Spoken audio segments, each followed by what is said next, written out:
All right. Welcome to the Identify and Heal webinar. I'm your host, Jovan J. Palmer. Excuse me. And I want to say thank you for joining me tonight. I won't hold you long. We'll be about an hour, 10 minutes, depending upon the Q&A and who all jumps in. So first, I want to introduce myself. I am Jovan J. Palmer, aka the Healing Coach, aka Coach Joe, aka the new name they just gave me, Bro Coach. So I'm excited to be here and excited to have you here tonight. So go ahead and shout out the city that you are calling in or dialing in from. I want to, acknowledge you all for being here and, just taking us some time out to see what I have going on and see how I can best serve and help you. Okay. So who do we have in the building? I see California. Where else we got? Got Cali. A little West Coast jazz going on. South Carolina. Okay. All right. So let's get into it. Identify and heal. So just talking about how you can accelerate your healing journey. I'm gonna share with you all my journey, how I was able to finally accelerate it once I finally just got started, really, truth be told. So a little bit about myself. I was born and raised in Syracuse, New York, where a lot of my traumas began, should I say. So as a 12-year-old boy, just living life, I was thinking, okay, life is supposed to be normal. Hey, that was 4 minutes. It's 7:07, so I actually just started. So it was 5 minutes. Appreciate the accountability though, for sure. So if you're just joining, we're just getting started, so you didn't miss anything at all. Just me introducing myself, talking about where I'm from. If you're here on Facebook, I will not be able to see your comments, but I will definitely get to the comments after the webinar is over. But if you would like to join or get more information, there's a link above or below somewhere where you can just join and click a link to actually get on a call with me. All right. So like I was saying, my name is Jovan Palmer, aka the Healing Coach, aka Coach Joe, and I'm excited for you to be here. So like I was talking about, 12 years old was where my life turned around. Born and raised in Syracuse, New York, and I was molested at the age of 12 years old. That is when my life was flipped upside down, and where life turned for me. As I was just going through life, I thought, I was to live a life as a normal child should, as a normal boy should, but that was not my story. And, it happened, but I'm so much better than I was. So I'm going to take you on a journey of my life and how I was able to get from broken to the excited, the jovial guy that you all see today. Because I know going through trauma and going through trauma alone is like one of the hardest and the toughest things to do. So here's my journey. Just a little warning and PSA. There will be some triggers in this thing. So if you are joining me, you are on live. PSA, there will be some triggers. So please, please, please, if you hear something that triggers you, that takes you back to a moment, takes you down a road that you may have experienced, that I've experienced before, please, I ask that you either log off to gather yourself, call your therapist, call a friend, phone a friend or something like that that can help you to gather yourself together, because this story that I'm going to share is it's a little heavy. It's a little heavy, but I also want you to know, just to let you know that there's support. And if you need someone to talk to after this webinar is over, please do send me a private message and we will make that conversation happen. All right. So Jovan Palmer, 12 years old, molested at 12 years old. That's where my life was turned upside down. That is where I was not able to no longer function. When the molestation happened, it happened simultaneously, time and time again. So when the molestation happened, it happened in a space where if you ask me how did it happen, I could tell you. If you ask me to tell you who it happened, I can tell you how, who, where, what, all that stuff. Because trauma does not go away. And that's the thing about this journey that I want a lot of people to know. That trauma doesn't go away. It sticks with you for the memory of your life, for the duration of your life. I can remember everything, every place that it happened at, because when trauma happens, it triggers an emotion in your brain and your subconscious that it just embeds that memory there until the day that you pass away. Now, I don't know what happens in the afterlife because I haven't experienced that life just yet, but I just want to let you know that what I'm going to teach you tonight is how do you cope with the memories when the memories come up and the pain comes up. How do you cope? How do you find coping mechanisms and everything like that? So before I do all that, I'm going to continue to share the story and continue to share the journey. All right. So 12 years old, I was molested. And then, like I said, my life was just flipped upside down. and then I'm trying to figure out how do I navigate life from there. So I'm confused, I'm hurt, I'm carrying this burden alone. I'm shamed, I'm guilty, I'm blaming myself for the thing happening to me, thinking that it's my fault, because that's a response to trauma. You sometimes think that when things happen to you, that it's your fault. And I'm here to tell you right now that whatever may have happened to you, whatever you may have experienced, and it was not intentionally your fault, take the blame and the guilt off of yourself right now. This is me telling you right now to give yourself permission to take the guilt and shame off of you for any traumatic event that's ever happened to you. If you've ever experienced anything traumatic, because it's not your fault. Remove that guilt right now. Remove the shame right now, because it's not your fault, okay? So that was my life, thinking that it was my fault. I was to blame. I put myself in that predicament. I allowed it to happen at 12 years old. So as I go through this journey of life from the age of 12 to about 19, I'm literally holding this secret inside for my entire life, pretty much. For 6 to 7 years, no one knew exactly what happened to me. They know that I changed. They know that my attitude changed. They knew that pretty much who I wasn't the same guy. So at the age of 19, while I'm in college, I'm dating this young lady, and I don't know how we got on the topic, but I just shared with her exactly what I was experiencing, what I went through. And she was just encouraging me, say, you need to tell your parents. At the time, my parents did not know what happened to me as a child, though it happened, very close to them and close to home and everything like that. They did not know what happened to me for 7 years of my life. I kept this secret inside. So could you imagine going through life, keeping a secret that deep, buried inside of you, trying to figure out as a child, going into your teenage years, going into your late teens, into your 20s, not knowing what to do with traumatic situation like such? That was me. That was my life, that I carried a burden like that, so heavy, of molestation for 7 years of my life before I could ever tell a soul. So the ex-girlfriend encouraged me to tell my parents. I finally told my parents over Christmas break about what happened to me, who did it, how it happened, when it happened, everything.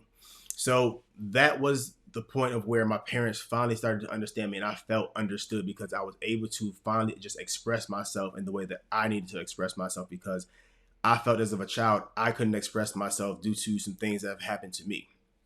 So from 19 on to about 29 years old, I'm still kind of keeping this inside of me, because at the moment when I was 19 years old, I didn't get the therapy that I should have gotten. I didn't get the help that I thought I needed and everything like that, because just within the Black community, therapy is not a thing that's really talked about. It's not a thing that we really do. And as a current mental health specialist, and not specialist, sorry, but professional, I'm currently pushing the agenda of mental health, because it's so important that people have a voice, and it's so important that they're able to share their voice, and it's so important that if someone's going through a traumatic situation, they feel comfortable and they have a safe space to where they can actually share this light and share the story.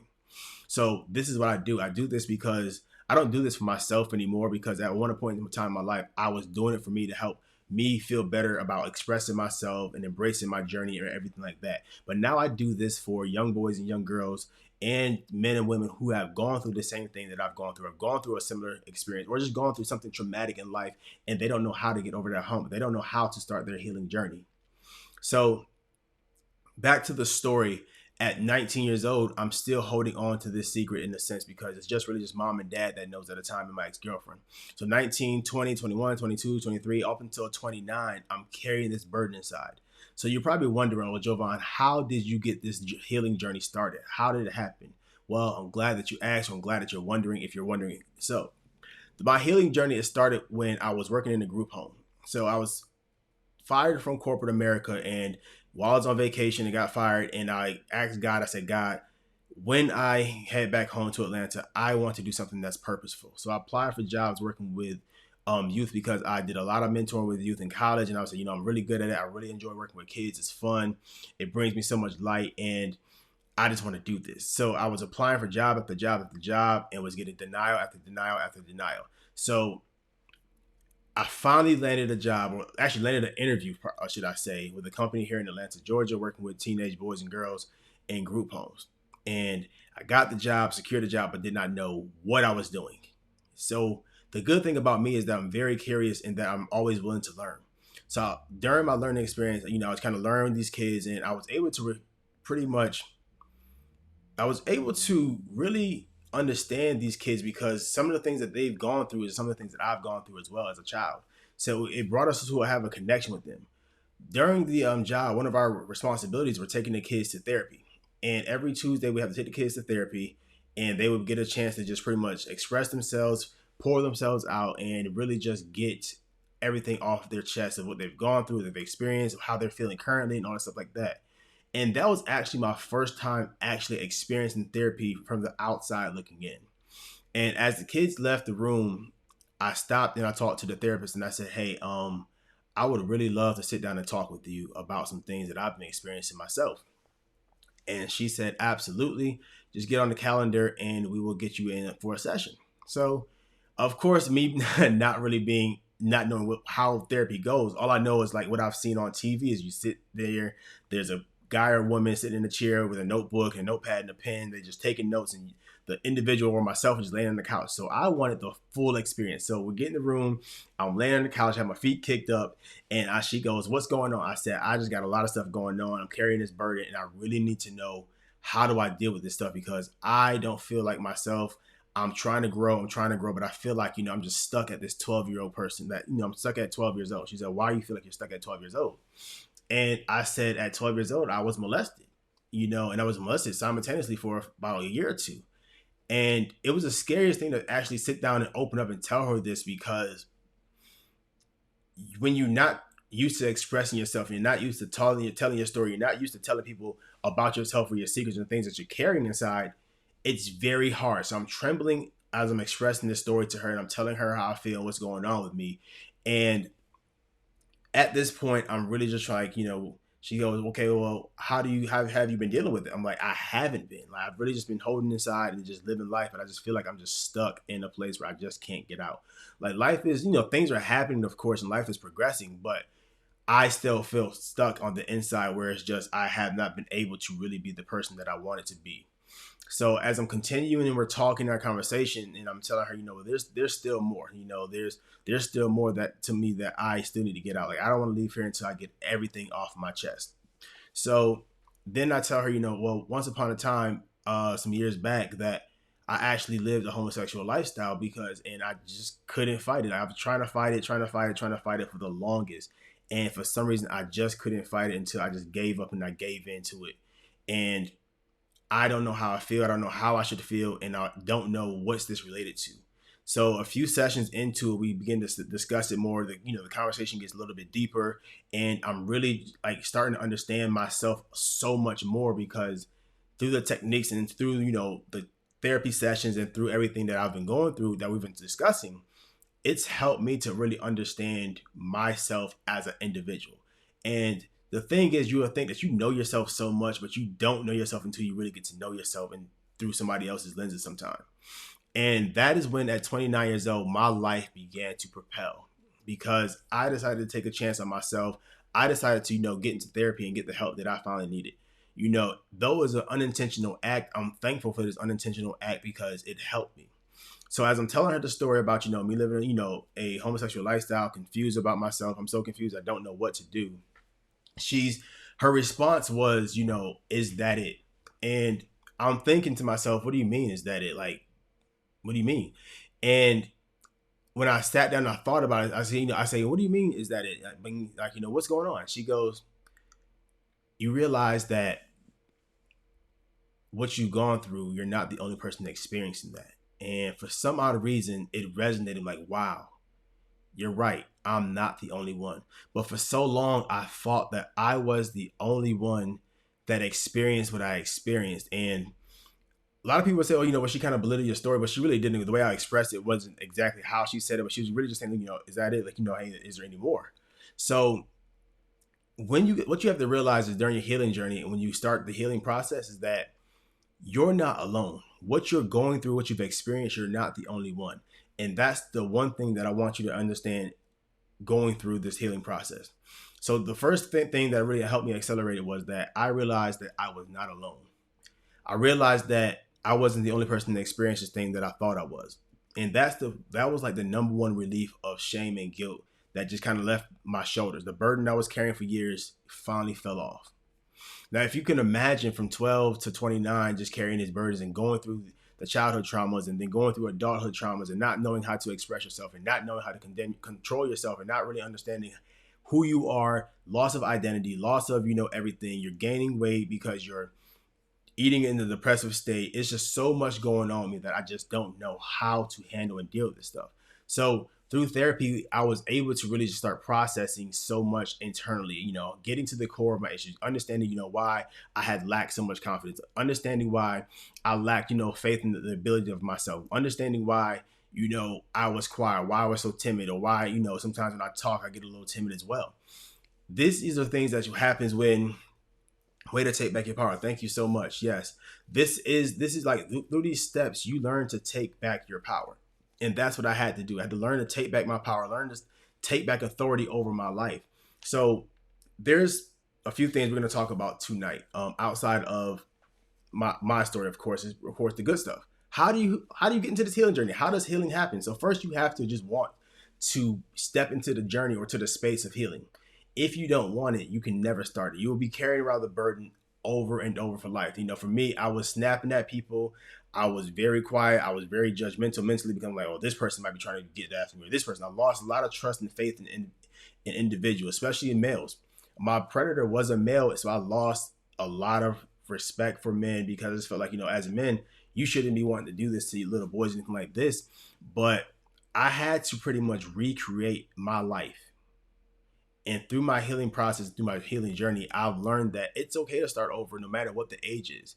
At 29, if you got to start over, that's fine. Right now, I'm 34 years old and I'm better than ever. I'm, down 40 pounds on my journey to losing 100 pounds. And it's just, I'm learning that it's okay to start over. So on the healing journey, you got to be okay with one, accepting healing, two, be okay with starting over. And then three, also become self-aware. So when I say being self-aware, I have to understand that I have to be self-aware of my triggers because everyone is not responsible for my triggers. They're not responsible for how I, may respond when someone may touch me in the wrong way or someone may say something in the wrong way. So for me, I don't like being tickled. I have to make that PSA to a lot of individuals who enjoy touching on people. Now I see people like, oh, playing around and tickling people. I got to make the announcement to individuals, hey, tickling is not a thing for me because it's a trigger response to me. So if I'm tickled, I respond in a way that it's not a beautiful thing. So at work one time, I was walking and somebody came up from behind me and they tickled me and I almost hit them in the face. That's when I learned where, okay, Jovan, you got to learn to control these triggers. So what do you do when you're triggered and you don't know what to do with them? Here, I'm glad you asked again. So when you're triggered and you don't know what to do with them, what you have to do is, one, take a deep breath. You will be surprised at how a deep breath can control a big situation, no matter how small or big it is. Take a deep breath, relax. Two, center yourself. Another way what you can do is, like I said, make the PSA. Say, hey, tickling is not a thing that I like to do. Tickling is not a thing that's a thing for me. Whatever your trigger is, whatever it may be, someone touching you on the shoulder. It may be somebody grabbing you on the neck from behind, or maybe somebody who's really just touch you in the wrong way. You have to understand your triggers, understand how to cope with them. So being self-aware of the trigger. Is it your kneecap? Is it the thigh? Is it the back? Or is it a tickle like myself? You have to understand that when you're self-aware, you're understanding that what you've gone through is the way that you can control and take your power back. So going through this thing, you also have to be honest with yourself. I had to be honest with myself as far as what I've gone through and what I've been through, and that what I've gone through does not define who I am as a man. It doesn't define me as a son. It doesn't define me as a brother. It doesn't define me as a friend. It doesn't define me as who I was, because I am beyond that. I've grown beyond that. So if you're listening right now, I want you to know that what you've gone through, it's not your fault. It's not your responsibility of trying to control somebody else.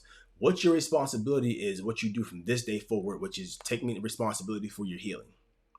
Being honest with yourself means that you have to say, you know what? You have to acknowledge that you have a problem. You have to acknowledge if you've gone through something traumatic. You have to acknowledge that, you know what? I have some things that I've been dealing with, that I've packed inside, that I've been dealing with for so long. No matter what age you are, it's never too late to start your healing journey. It's never too late. So also what you want to do is also start embracing your story.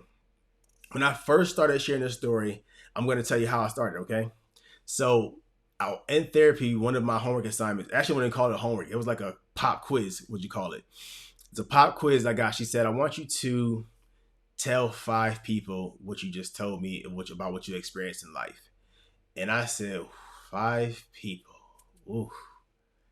And I said, right now? She goes, yes, right now. And I just so happened to be in a group chat with 5 of my closest friends. About 5 of my closest friends. So I picked up my phone and I go into the phone and I type this message up. And I'm just typing. And the message really, it just sits there. The message sits there and she's like, did you send it? I'm like, no, I can't. I'm scared.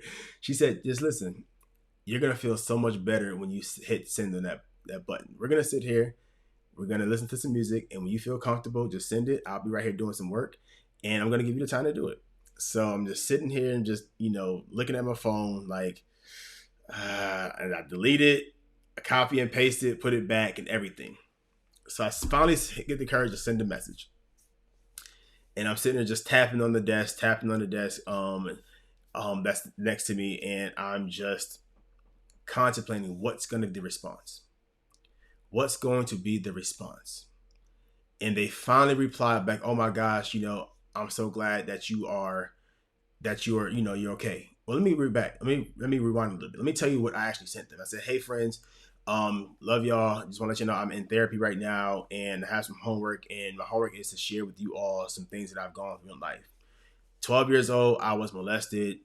Fast forward a little bit, I lived life of homosexuality, and I needed to tell somebody who's close to me, who loves me, who I feel like loves me, and I'm just kind of just sharing this message with you all. So as I shared the message, the responses there was just the most beautiful responses from my friends. I love you. I'm glad that you're getting some help right now. I'm glad you're in therapy. Man, I'm so excited. I mean, I need to get in therapy myself. How was it? Can we talk about it some more? And I'm like, yo, like this is the response I could have been got so long ago. This is the great thing about having a positive corner in your side. This is the best part about having a positive friendships, positive corners, positive friends, is that they accept you for who you are, flaws and all. Or even if you want to call them flaws, your friends are your friends. And the friends that I'm talking about now, they're like family to me right now to this day. They're my brothers and my sisters. And to get such a beautiful response from them really encouraged me to really just start embracing my story and embracing who I was and embracing who I am today. And that's why I share this story so gracefully. That's why I share this story so boldly, because I know that if I don't share this story, there's somebody out there who's not going to get the help that they need. There's somebody out there who's going to say, you know what, there's nobody who understands what I've been going through. There's nobody who's experienced what I've experienced before. And I want somebody to know that what you're going through, or what have you gone through, it's okay. I've gone there, I've been there, and I want to help you as well. So the next step is like, okay, now that you've embraced healing, now that you embraced self-awareness, now that you started embracing your story, now that you started becoming more honest with yourself, the next thing is, okay, how do you start trusting? So that was a hard thing for me. I still had trust issues that I carried for so long. It was still hard for me to develop relationships with men. It was just hard because I just couldn't trust them.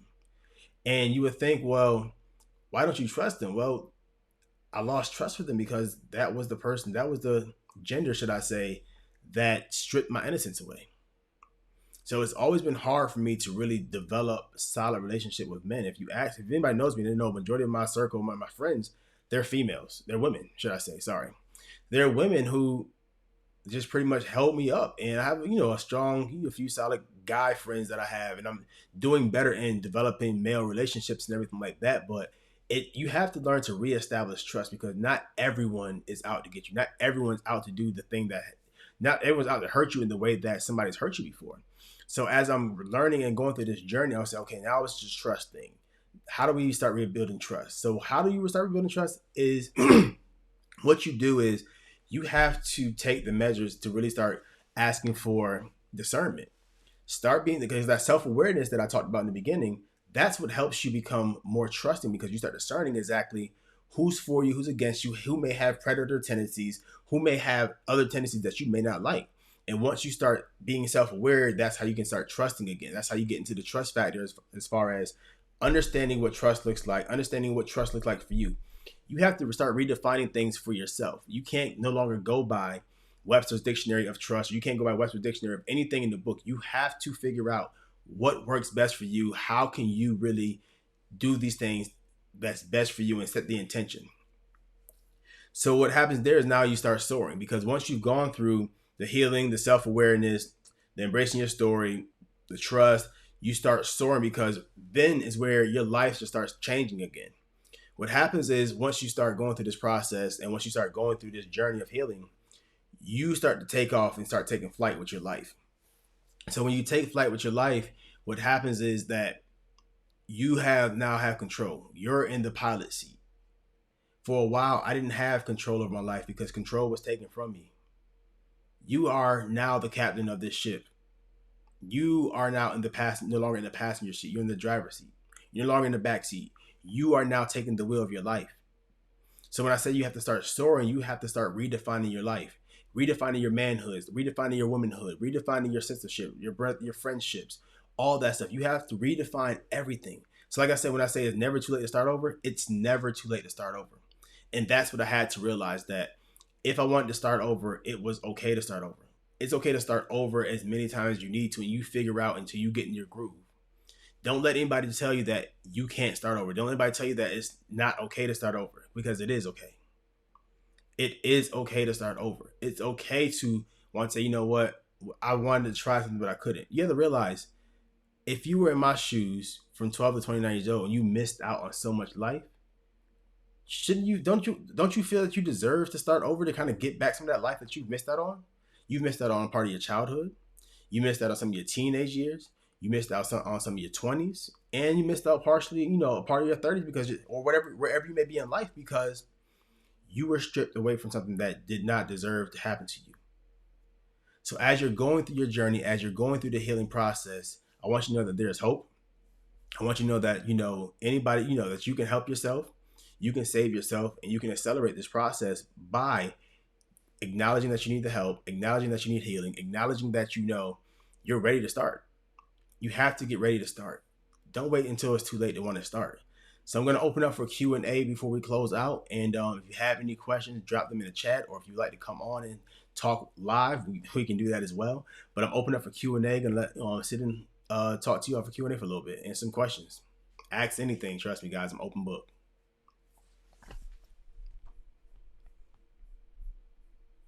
I think I might have you on mute. Hold on a second.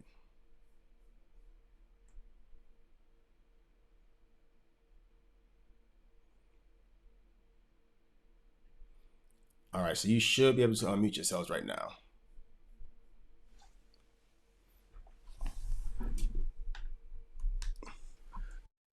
So Shateka, you have your hand raised. Go ahead.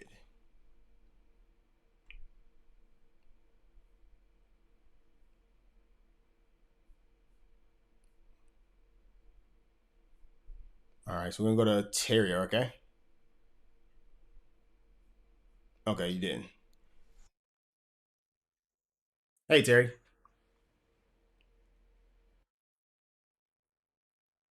Ah, you good.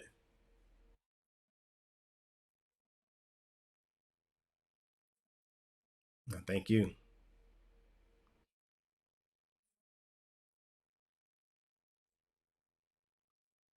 Mm-hmm.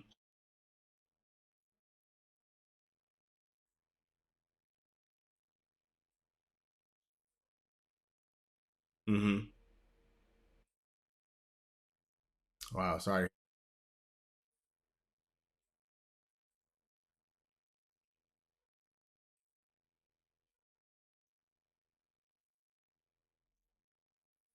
Mm-hmm.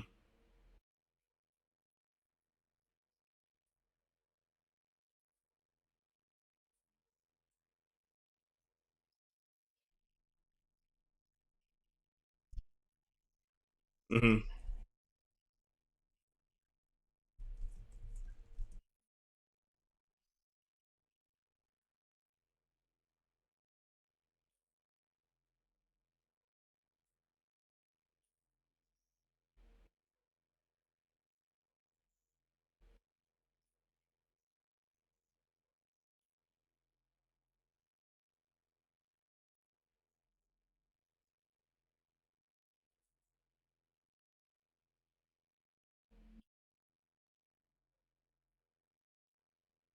Mm.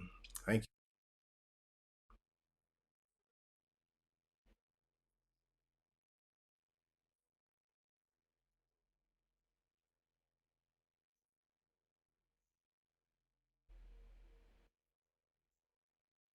Mm-hmm.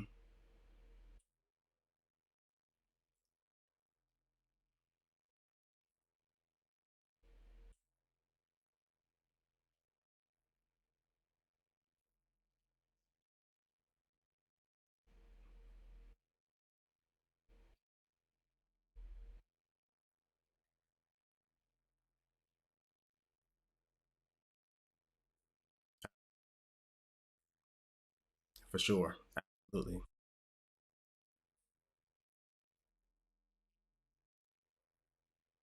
That's okay. Listen, the tears are a beautiful thing. Tears are like actually I've started to enjoy crying nowadays because what I realize is that all the things that I suppress, they're released through my tears.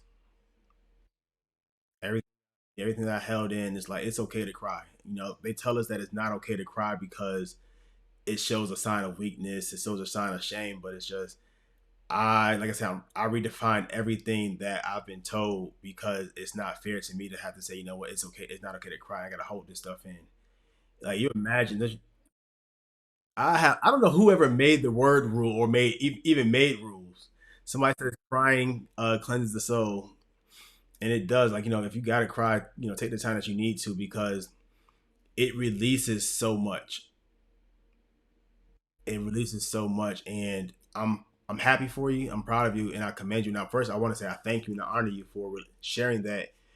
Because one, like I said, it's a safe space, but a lot of people they just wouldn't do that. But I'm thankful that you were able to share that, you know, on this webinar right now.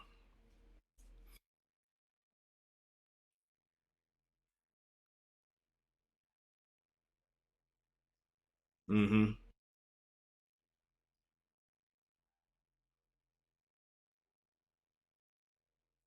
Right.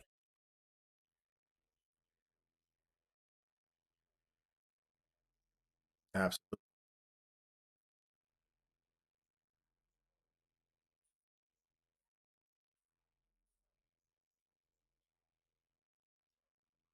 For sure. Yeah.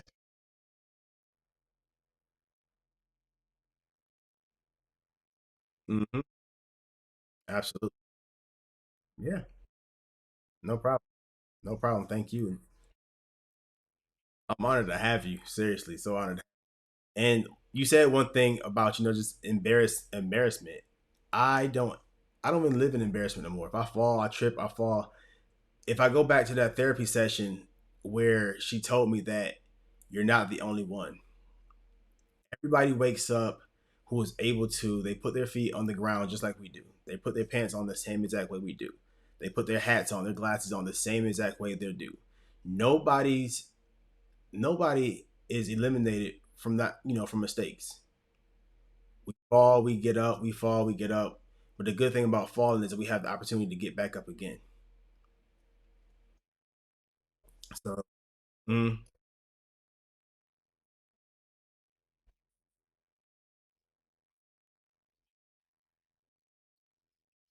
right.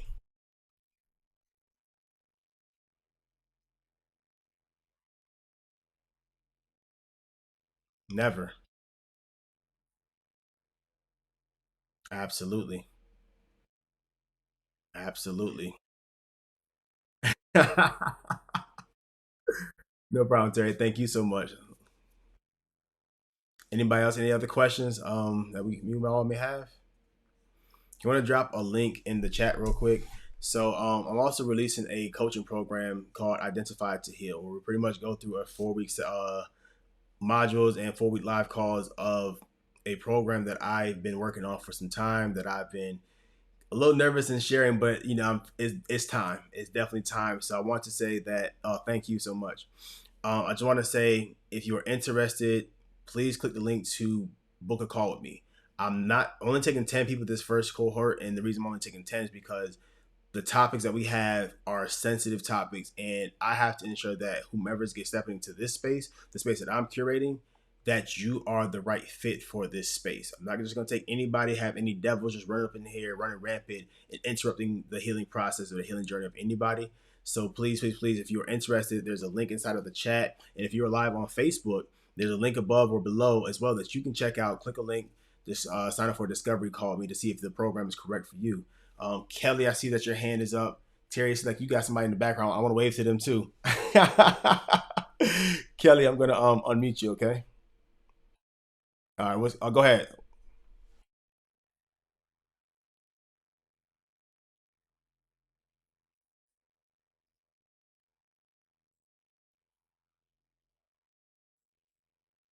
No doubt. Thank you.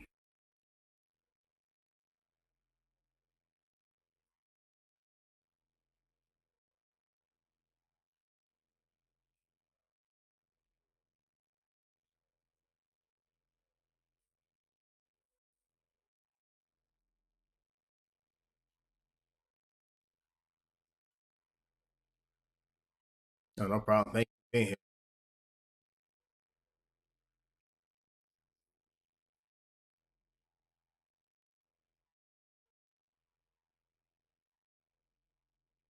Absolutely. Mm-hmm. I appreciate you. Thank you so much. Latoya, what's up? How you feeling?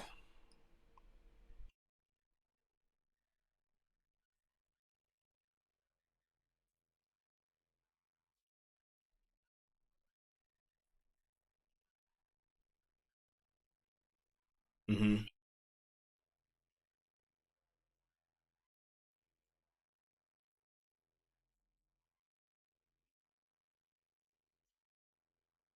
Mm-hmm.